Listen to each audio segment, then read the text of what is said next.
नमस्कार, आपका हमारे चैनल में स्वागत है। पहले 2 नाद के जो हमने वीडियोस देखे, सुने, उसमें हमने नाद के बारे में जाना कि नाद हमारी एक आंतरिक स्थिति है जो हमेशा से ही है और ये ब्रह्म नाद है और ये बड़ा शुभ है। और दूसरी चीज़ दूसरे सेशन में हमने ये देखा कि नाद और टिनिटस में क्या फ़र्क है और नाद को किस तरह से पहचान सकते हैं। अब नाद के बारे में थोड़ी सी डिस्क्रिप्शन हम जान लेते हैं, थोड़ा ज़्यादा जान लेते हैं कि नाद से परिवर्तन जो आते हैं वो क्या परिवर्तन आते हैं, कैसे वो घटित होते हैं परिवर्तन। नाद से जो परिवर्तन आते हैं सबसे पहले वो परिवर्तन आते हैं आपके विचारों में शुद्धता आनी शुरू हो जाती है। वितर्क जो होते हैं वो ख़त्म होने शुरू हो जाते हैं। तो आप में जो परिवर्तन आता है वो परिवर्तन आपके व्यवहार से आता है। आपका व्यवहार बदलना शुरू हो जाता है आपके अंदर। अब सबसे पहले जब आप नाद सुनते हैं या सुनाई देना शुरू करता है, क्योंकि ये जो अनहद नाद है, ये जो जिस नाद की हम बात करते हैं, नाद ब्रह्म की हम बात करते हैं, ये नाद ब्रह्म को अनहद नाद कहते हैं क्योंकि जो ये सुनाई देना शुरू होता है तो ये आंतरिक स्थिति है। अगर आप ये जानते हैं कि आपके शरीर में 6 चक्र हैं और 7वां सहस्त्रार है, तो 6 चक्रों में जो नीचे के 3 चक्र होते हैं, मूलाधार चक्र, स्वादिष्ठान और मणिपुर चक्र, ये आपके भौतिक चक्र हैं, यानी कि संसारिक चक्र हैं। संसार में क्या काम करना है, क्या विचार रखना है और उस विचार और उस कर्म को करने के लिए जो आपकी फोर्स है, जो आपका स्वभाव है या जिस इच्छा शक्ति से आप काम करते हो, वो मणिपुर से आप डिसाइड करते हो। लेकिन अंदर की यात्रा जो शुरू होती है वो हृदय चक्र से शुरू होती है। हृदय चक्र एक तरह की पुली है। हृदय चक्र आपके भौतिक जीवन में भी बहुत कार्य करता है और आध्यात्मिक जीवन में भी आपका सहयोग करता है। तो हृदय चक्र एक पुली की तरह यूज़ होता है। तो जब आप आंतरिक हो जाते हैं या अंतर्मन हो जाते हैं या अंतर्मुखी हो जाते हैं या आप साधना में अपनी आत्मा की यात्रा शुरू करते हैं, तो वो हृदय चक्र से ही शुरू होती है, जिसे अनंत चक्र भी कहते हैं। सो जब आपको ये नाद सुनाई देना शुरू होता है, इसका मतलब ये है कि आप हृदय चक्र तक जो है वो आंतरिक, वो दरवाजे पे हैं अंतर्मन के या अंतर्मुखी होने के, जो हृदय चक्र से शुरू होता है। तो नाद जब आपको सुनना शुरू हो गया, नाद से ही हृदय चक्र खुलता है। और नाद तभी सुनाई देना शुरू होता है जब आपकी जो चेतना है वो हृदय चक्र की है, आप अंतर्मुखी हो और आपने कोई साधना की है, या फिर आप किसी ऐसी स्थिति में हो जहाँ पर आपको बाहर की चीज़ों से ज़्यादा मोह नहीं है, ज़्यादा अटैचमेंट नहीं है और आप अंतर्मुखी हो, आपकी स्थिति अंतर्मुखी होने की है।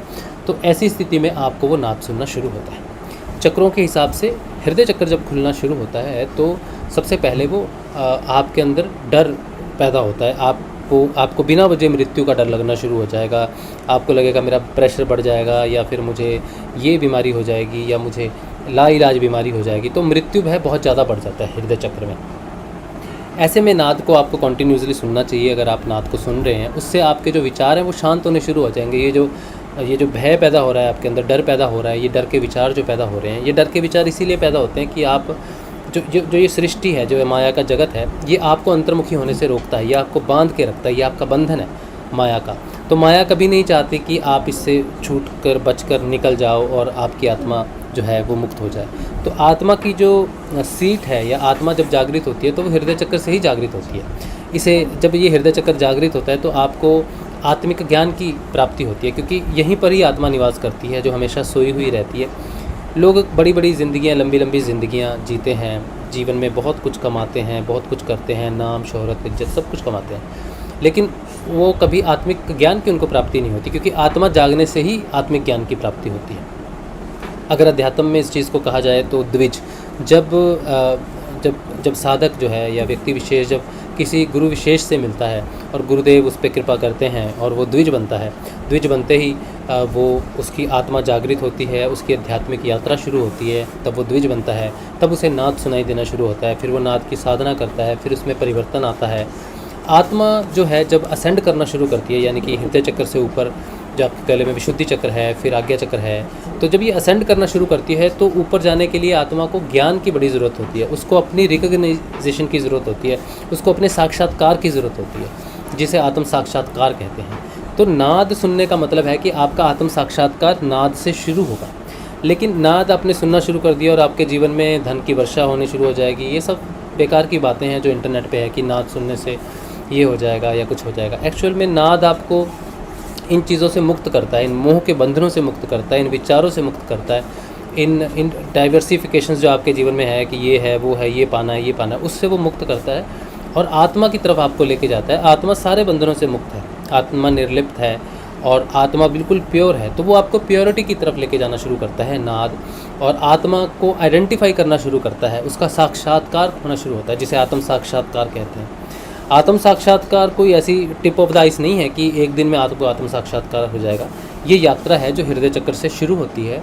नाद उसका वाहन है जो आपको उस यात्रा पे लेके जाता है, और धीरे धीरे जो आप में परिवर्तन आता है वही परिवर्तन आपको निर्मल करता है, स्वच्छ करता है और आपको आगे लेके जाता है। तो आत्म साक्षात्कार जो है वो नाद से शुरू होता है।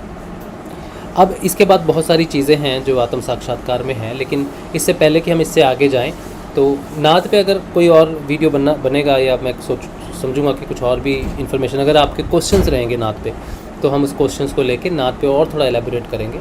और नेक्स्ट जो सेशन हम करेंगे वो करेंगे द्विज पे, कि द्विज कौन होता है और द्विज का मतलब क्या है और द्विज का अर्थ क्या है, द्विज एक्चुअली होना ज़रूरी क्यों है, अध्यात्म यात्रा में द्विज होना कितना महत्वपूर्ण है। तो आज नाद के इस एपिसोड में यहीं तक। नमस्कार।